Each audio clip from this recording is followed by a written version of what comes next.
FTX collapse is clearly one of the most impactful events in the history of crypto.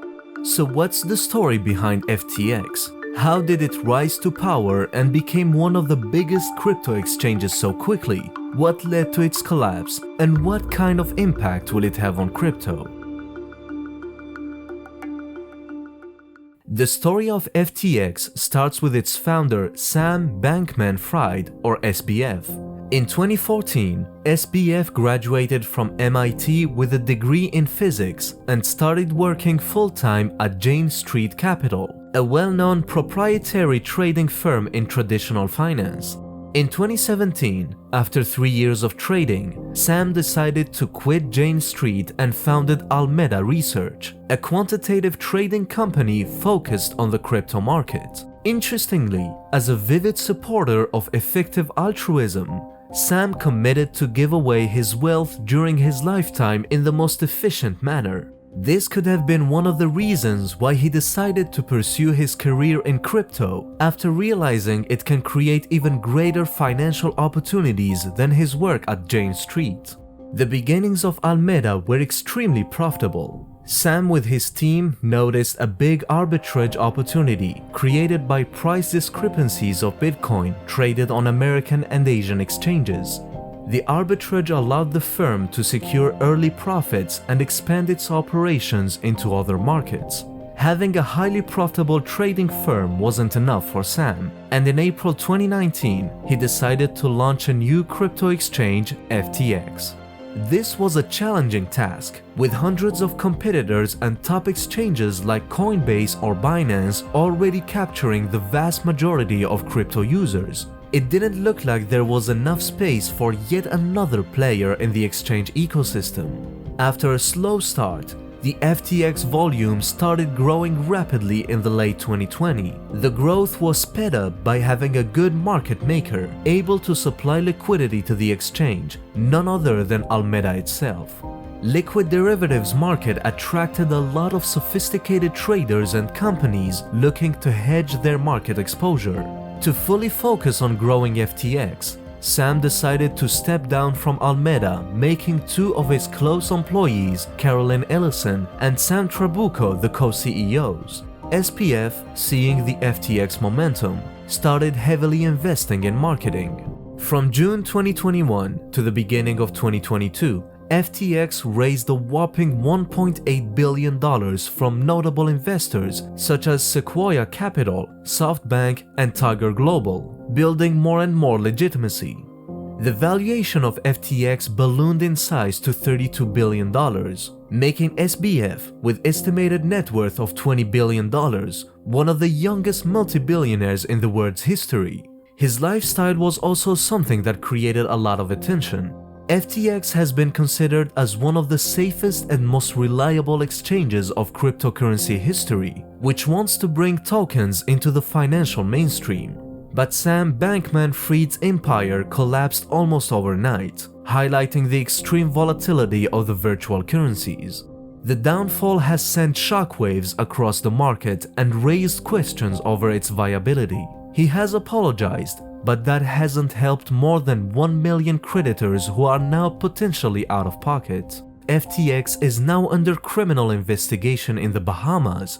US federal prosecutors are also looking into the case.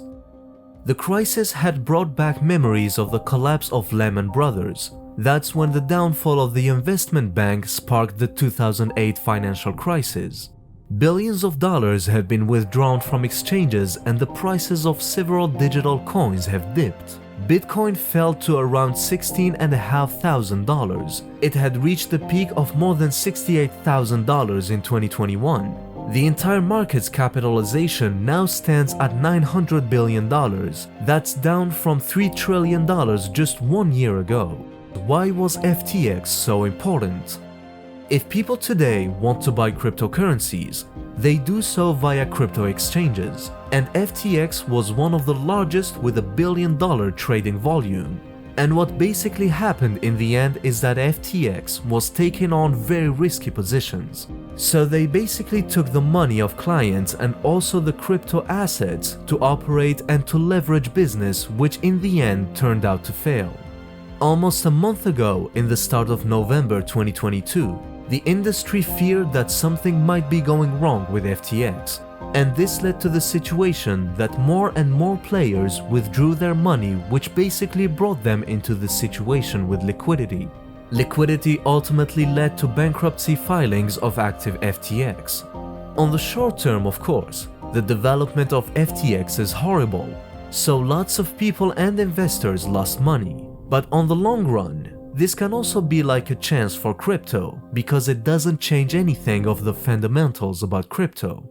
So the FTX fail was a governance issue of FTX, and we need global regulation because it's not sufficient if one country is regulating. It's a common question of people these days that how far do you think the ripple effects of this loss are going to go? And why are other exchanges going to be affected by this? What's really important to understand this time is that it's really not the Bitcoin, Ethereum, or the crypto assets to blame, it's FTX to blame. So the kind of analogy we like to give our viewers is when Wirecard became bankrupt, we didn't say stocks are a bad thing, we said the company made a horrible mistake.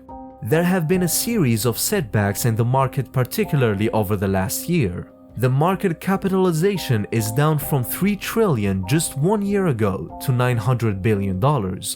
Are you wondering why has it been such a challenging year overall for cryptocurrencies? We are in a bear market for 1 year.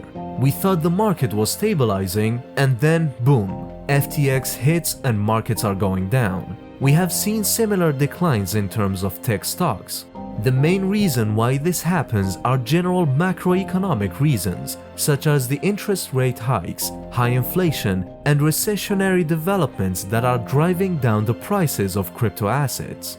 The FTX bankruptcy caps a series of challenges faced by tech companies. Industry founders have been warning about a looming recession for months. They have been telling their employees to expect tough times ahead. Meta, which owns Facebook, Instagram, and WhatsApp, is laying off more than 11,000 employees from its worldwide headcount of 87,000.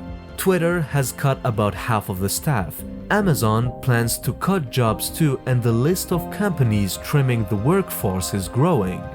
It's not just the US tech startups, but Asia and Africa have been cutting their staff too. The impact of FTX crash is having wide-reaching implications throughout the crypto market, as cryptocurrencies and exchanges with exposure to FTT or FTX face sinking prices and financial troubles. We hope this video has been able to provide you maximum information about FTX collapse due to a lack of liquidity and mismanagement of funds. Let us know your views in the comment section below.